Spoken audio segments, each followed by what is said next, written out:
ശരി, നമ്മൾ പൊതുവെ കേൾക്കാറുണ്ട് ഫത്വ പുറപ്പെടുവിച്ചു എന്നുള്ളത്. ഏറ്റവും ഒടുവിൽ ഇറാൻ ഫത്വ പുറപ്പെടുവിച്ചു എന്നാണ് വാർത്തകൾ പുറത്തു വന്നത്.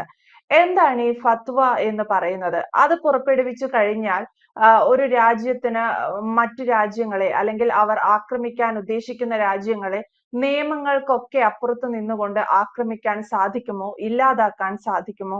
എന്താണ് ഈ ഫത്വ പുറപ്പെടുവിച്ചു എന്ന് പറയുന്നത് കൊണ്ട് അർത്ഥമാക്കുന്നത്? ഫത്വ എന്ന് പറഞ്ഞാല് ഈ മുസ്ലിം മത പണ്ഡിതന്മാർ അല്ലെങ്കിൽ മതമേലധ്യക്ഷന്മാർ ദൈവത്തിന്റെ കെയർ ഓഫിൽ അതിന്റെ വിശ്വാസികൾക്ക് കൊടുക്കുന്ന ഒരു നിർദ്ദേശം എന്ന് വേണമെങ്കിൽ പറയാം. അപ്പം കഴിഞ്ഞ ദിവസം ഇറാൻ ഫത്വ പുറപ്പെടുവിച്ചു. ഇറാൻ ഫത്വ പുറപ്പെടുവിച്ചു എന്ന് പറയുമ്പോൾ അത് അത്ര നിസ്സാരമായിട്ട് കാണേണ്ട ഒരു കാര്യമല്ല. ഫത്വ ഇറാൻ ഫത്വ പുറപ്പെടുവിച്ചു എന്ന് പറഞ്ഞാൽ യഥാർത്ഥത്തിൽ യുദ്ധം പ്രഖ്യാപിച്ചു എന്ന് പറയേണ്ടി വരും. കാരണം ഇതിനു മുമ്പ് ഇറാൻ ഒരു ഫത്വ പുറപ്പെടുവിച്ചിരുന്നു. 1989 എനിക്കൊന്ന് ഖമേനിയാണെന്ന് തോന്നുന്നു അത്തരത്തിലൊരു ഫത്വ പുറപ്പെടുവിച്ചത്. അത് അന്നത്തെ ഒരു എഴുത്തുകാരനെതിരെയാണ്.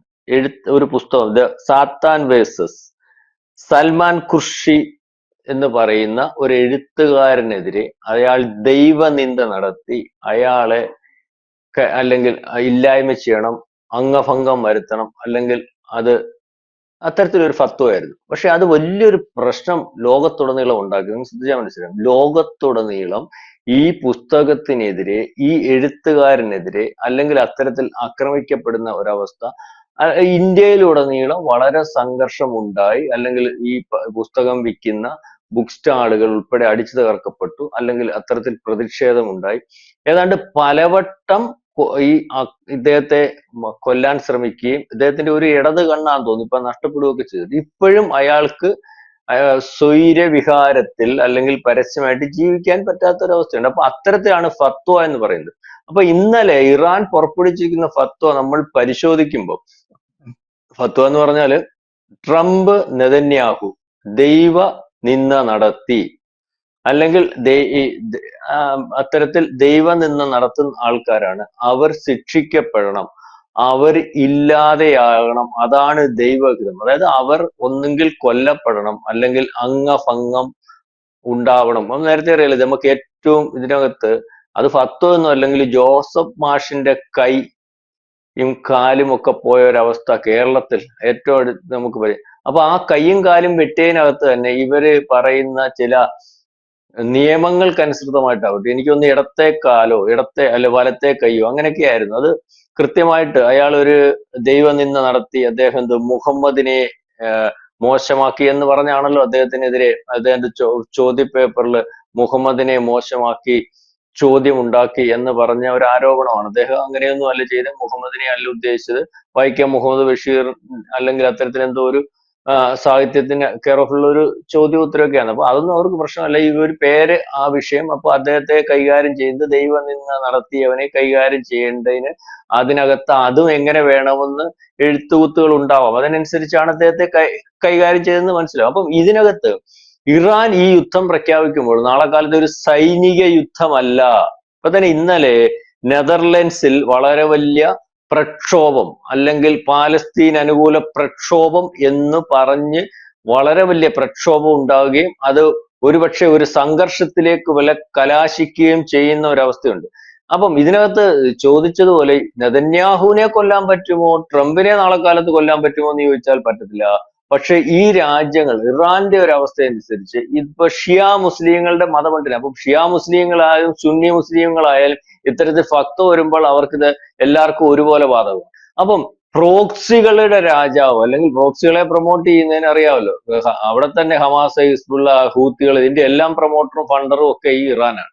മാത്രമല്ല എവിടെ വേണേലും പൊട്ടിത്തെറിപ്പിക്കാൻ സാധ്യമായിട്ടുള്ള ഭീകരവാദികൾ, ടെററിസ്റ്റ് ഗ്രൂപ്പുകളുടെ ഏറ്റവും വലിയൊരു പ്രൊമോട്ടറാണ് ഇറാൻ, അല്ലെങ്കിൽ ബന്ധമുള്ള ഒരു രാജ്യമാണ് ഇറാൻ. അതുകൊണ്ടാണ് ഇറാൻ ഒരു കാര്യം പറഞ്ഞാൽ, ഇറാൻ അവിടെ നിന്ന് ഒരു കാര്യം ആലോചിച്ചാൽ അമേരിക്കയിൽ പൊട്ടിത്തെറിക്കും. ഈ പറയുന്നത് പോലെ അമേരിക്കൻ കാര്യാലയങ്ങൾ മറ്റു രാജ്യങ്ങളുണ്ടെ പൊട്ടിത്തെറിക്കും. ഈ പറയുന്ന ഇസ്രായേലിന്റെ കാര്യാലയങ്ങൾ മറ്റ് രാജ്യങ്ങളുണ്ടെ പൊട്ടിത്തെറിക്കും. അതുപോലെ ട്രംപിന്റെ ബിസിനസ് ലോകത്തുടനീളം ഉണ്ട്. പത്ത് പുറപ്പെടുവിച്ചു കഴിഞ്ഞാൽ അവിടെ എവിടെയും കയറി ഇതുപോലെ ചാവേറുകൾ കയറി ആക്രമണം നടത്തും. അപ്പൊ ലോകത്തുടനീളം ഈ പറയുന്ന ട്രംപിനും നെതന്യാഹുവിനും ഒന്നും സംഭവിച്ചിട്ടില്ലെങ്കിലും ക്രിസ്ത്യാനികൾക്കും ജൂതന്മാരെയും തിരഞ്ഞു പിടിച്ച് ഇതുപോലെയുള്ള ടെററിസ്റ്റ് ഗ്രൂപ്പുകൾ ആക്രമിക്കാനുള്ള സാധ്യത, അവരുടെ സ്ഥാപനങ്ങൾ ആക്രമിക്കാനുള്ള സാധ്യത, അതുപോലെ ഞാൻ ഈ പറഞ്ഞതുപോലെ ഈ രാജ്യങ്ങളുടെ കാര്യാലയങ്ങൾ ഇപ്പം ഈ ഒക്കെ ഉണ്ടല്ലോ, അത് ആക്രമിക്കാനുള്ള സാധ്യത വളരെ കൂടുതലായിട്ട് ഇത് നേരത്തെ സംഭവിച്ചിട്ടുള്ളതാണ്.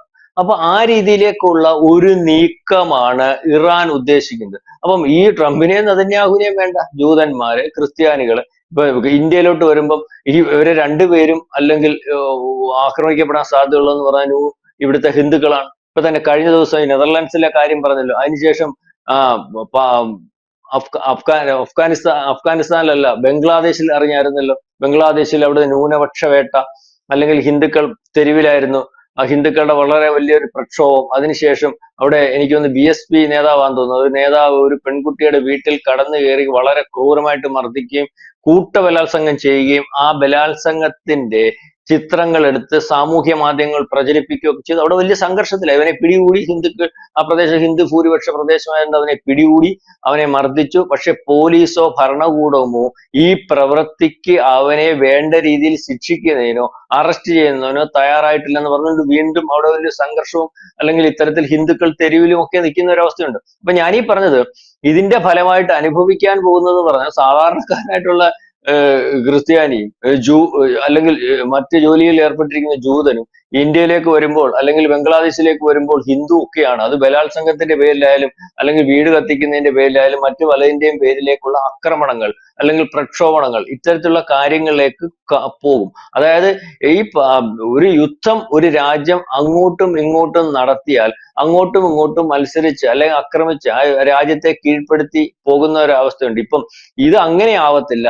രാജ്യത്തുടനീളം ഈ പാലസ്തീനെതിരെ പ്രക്ഷോഭം, ഒരുപക്ഷെ അമേരിക്കക്കെതിരെ പ്രക്ഷോഭം, ആ പ്രക്ഷോഭത്തിനകത്ത് ആക്രമിക്കപ്പെടാൻ പോകുന്നത് ഇതുപോലെയുള്ള സാധാരണ ഒന്നും അറിയാത്ത സാധാരണക്കാരനായിട്ടുള്ള ക്രിസ്ത്യാനിയും, അല്ലെങ്കിൽ സാധാരണക്കാരനായിട്ടുള്ള ജൂതനും, ഈ ഇന്ത്യയിലേക്ക് വരുമ്പോൾ, ബംഗ്ലാദേശിലേക്ക് വരുമ്പോൾ ഈ ഒരുപക്ഷെ ഹിന്ദുക്കൾ ഒക്കെ ആകുന്ന ഒരു അവസ്ഥയുണ്ട്. അപ്പം ഇതൊരു നിസ്സാര സംഭവമല്ല. ഇത് ഈ ഫത്വ പുറപ്പെടുവിച്ചാൽ ഈ പറയുന്ന മതമൗല്യവാദികളും ടെററിസ്റ്റ് ഗ്രൂപ്പുകളും ഇത് വലിയ വലിപ്പത്തിലെടുക്കുകയും ഇതൊരവസരമെന്ന് കണ്ട്, അല്ലെങ്കിൽ അങ്ങനെ ആ ഫത്വ നടപ്പാക്കി കൊടുത്താൽ ദൈവത്തിന്റെ ആനുകൂല്യം കിട്ടുമെന്ന് കണ്ട് അത് ചെയ്യാനുള്ള സാധ്യത വളരെ കൂടുതലാണ്. അതായത് ലോകത്തുടനീളം യുദ്ധം, ഒരുപക്ഷെ ഇറാനും ഇസ്രായേലും തമ്മിലുള്ള യുദ്ധം ആ വെടിനിർത്തലിലൂടെ പ്രാബല്യത്തിൽ വരുമ്പോൾ ലോകത്തുടനീളം നെതന്യാഹുവിനെതിരെയും, അല്ലെങ്കിൽ ഇസ്രായേലിനെതിരെയും, ട്രംപിനെതിരെയും, അല്ലെങ്കിൽ അമേരിക്കക്കെതിരെയും, അല്ലെങ്കിൽ ജൂതനെതിരെയും, അല്ലെങ്കിൽ ക്രിസ്ത്യാനിക്കെതിരെയും, ന്യൂനപക്ഷത്തിനെതിരെയും ഒക്കെയുള്ള ഒരു ആക്രമണം അത് വളരെ കൃത്യമായിട്ട് നടന്നുകൊണ്ട് പോകുന്ന ഒരവസ്ഥയുണ്ട്. ഇപ്പനും ഈ പറയുന്ന ആ എഴുത്തുകാരന് ത്രട്ടുണ്ട്, അയാളുടെ ജീവന് ഭീഷണിയുണ്ട്. പിന്നെ ഇന്ത്യയിൽ ഇതൊന്നും വലിയ വലുപ്പത്തിൽ എടുത്തു പോകുന്ന ഒരു അവസ്ഥയില്ല. 2014 ശേഷം ഒരു ഫത്വയും, അത് ഹിന്ദുവിന്റെ ഫത്വ ആയാലും കൊള്ളാം, ക്രിസ്ത്യാനിയുടെ ഫത്വ ആയാലും കൊള്ളാം, മുസ്ലിമിന്റെ ഫത്വ ആയാലും കൊള്ളാം, ഏതവന്റെ ഫത്വ ആയാലും ഫത്വ പുറപ്പെടുവിച്ച് അവിടെ ഇരിക്കത്തേ ഉള്ളൂ. ഇപ്പൊ ഈ ലോകത്തുടനീളം ഈ പുസ്തകം നിരോധിച്ചപ്പോൾ, അല്ലെങ്കിൽ ഇതുവരെ പ്രാബല്യത്തിൽ വരുന്നതിന് വേണ്ടി സാധ്യമാകാതെ വന്നപ്പോൾ നമ്മൾ മനസ്സിലാക്കേണ്ട ഒരു കാര്യം, 2014 ശേഷം മോദി അധികാരത്തിൽ വന്നതിന് ശേഷം ഈ പറയുന്ന സാത്താൻ വേഴ്സസ് എന്ന് പറയുന്ന പുസ്തകം ഇപ്പൊ ഇവിടെ ഇന്ത്യയിൽ വിൽക്കുന്നുണ്ട്, ഡൽഹിയിൽ കിട്ടുന്നുണ്ട്. ഒരുത്തനെ അതിനകത്ത് ആക്രമിക്കാനോ അടിച്ചു തകർക്കാനോ ഒന്നും പോകുന്നില്ലല്ലോ. അപ്പൊ ഇവിടെ ഇതിനുള്ള സാധ്യതയില്ല. ഇന്ത്യയിൽ ഈ പറയുന്ന ഇപ്പൊ ഇരിക്കുന്ന ഭരണകൂടം, മോദിയുടെ നേതൃത്വത്തിലുള്ള ഭരണകൂടം ഇത്തരത്തിലുള്ള ഒരു കാര്യത്തെയും പ്രൊമോട്ട് ചെയ്യാൻ, കലാപം എന്ന് പറയുമ്പോൾ നമുക്കറിയാലോ, പല കലാപങ്ങളും, പല നമ്മുടെ ഇവിടുത്തെ പൗരത്വ നിയമ ഭേദഗതി ബില്ലിനെതിരെയും, അല്ലെങ്കിൽ കാർഷിക നിയമത്തിനെതിരെയും, മറ്റ് പല രീതിയിലേക്കുള്ള ഇതുപോലെ നിയമങ്ങൾ കൊണ്ടുവന്നത്, അത് വേറെ രീതിയിൽ വ്യാഖ്യാനം നടത്തി ഇന്ത്യക്കകത്ത് കലാപം ഉണ്ടാക്കാൻ ശ്രമിച്ചവരുടെയൊക്കെ ഒരു അവസ്ഥ, അവരിപ്പൊ ഇരിക്കുന്നത് എവിടാണെന്നുള്ളതിനെ പറ്റി, ഇവിടുത്തെ PFI-കാരന്റെ അവസ്ഥ. അപ്പൊ ഇവിടെ കലാപം എന്ന് പറയുന്നതിന് എന്ന് പറയുമ്പോ തന്നെ കലാപകാരന് അതിന്റെ പണി കിട്ടും. അതുകൊണ്ടാണ് ഇപ്പൊ പഴയതുപോലെ ആവേശത്തിൽ അങ്ങ് മുന്നോട്ട് നിൽക്കുന്നില്ല. ഒതുക്കത്തിൽ അതിനൊരു സാഹചര്യം ഉണ്ടാക്കി എന്തെങ്കിലുമൊക്കെ ചെയ്യാൻ നോക്കുന്നതല്ലാതെ പൂർണ്ണതയിലെത്തുന്ന ഒരവസ്ഥയില്ല. അപ്പൊ ഈ ഫത്വ അത്ര നിസ്സാരമായിട്ട് കാണേണ്ട കാര്യമില്ല. നേരത്തെ ഫത്വകൾ പരിശോധിക്കുമ്പോൾ ഫത്വ പുറപ്പെടുവിച്ചു കഴിഞ്ഞാൽ കൃത്യമായ ഒരു യുദ്ധ പ്രഖ്യാപനം തന്നെയാണ്. അത് ദൈവത്തിന്റെ കെയർ ഓഫിൽ ആണ്. അത് ചെയ്താൽ ദൈവത്തിന്റെ ആനുകൂല്യം കിട്ടും എന്ന ഉള്ള രീതിയിലേക്കുള്ള ഒരു പ്രഖ്യാപനവും അത് ഏറ്റെടുക്കാൻ നിൽക്കുന്ന മതമൂല്യവാദികളുടെയും ഒക്കെ ഒരു കൂട്ടമാണ് ലോകത്തുള്ളത്. അതിനുള്ള സാധ്യത വളരെ കൂടുതലാണ്. അപ്പം ഇത്തരത്തിലുള്ള അതിന്റെ കെയർ ഓഫുള്ള ആക്രമണങ്ങളും പ്രതിഷേധങ്ങളും ലോകത്തുടനീളം വ്യാപിക്കാനുള്ള സാധ്യതയും കൂടുതലാണ്. യെസ്. എന്തായാലും ഈ ഫത്വ പുറപ്പെടുവിച്ചു എന്ന് പറയുന്നത് അത് ഏകദേശം മതപരമായ ഒരു സന്ദേശം മാത്രമാണ്. അല്ലാതെ ഫത്വ പുറപ്പെടുവിച്ചതുകൊണ്ട് ഇറാന് ലോകത്തിന് മേൽ പ്രത്യേക പരമാധികാരമൊന്നും ലഭിക്കുന്നില്ല എന്നുള്ളതാണ്. മുസ്ലിം സമുദായത്തിൽ ഫത്വ പുറപ്പെടുവിച്ചു എന്ന് പറയുന്നത് അത്തരം വിശ്വാസികൾക്ക് കൂട്ടത്തിൽ അവർക്ക് വേണ്ടിയുള്ള ചില നിർദ്ദേശങ്ങൾ, ചില മുന്നറിയിപ്പുകൾ അത്ര മാത്രമാണ് ആ സന്ദേശം കൊണ്ട് ഉദ്ദേശിക്കുന്നത്. ഇറാന് ഇതുവഴി മറ്റ് ലോകരാജ്യങ്ങളെ അല്ലെങ്കിൽ അമേരിക്കയെയോ അല്ലെങ്കിൽ ഇസ്രയേലിനെയോ ഒന്നും ആക്രമിക്കാനോ അത് ചോദ്യം ചെയ്യാതിരിക്കാൻ മറ്റു രാജ്യങ്ങൾക്ക് കഴിയുക അത്തരം സാഹചര്യങ്ങളൊന്നുമില്ല.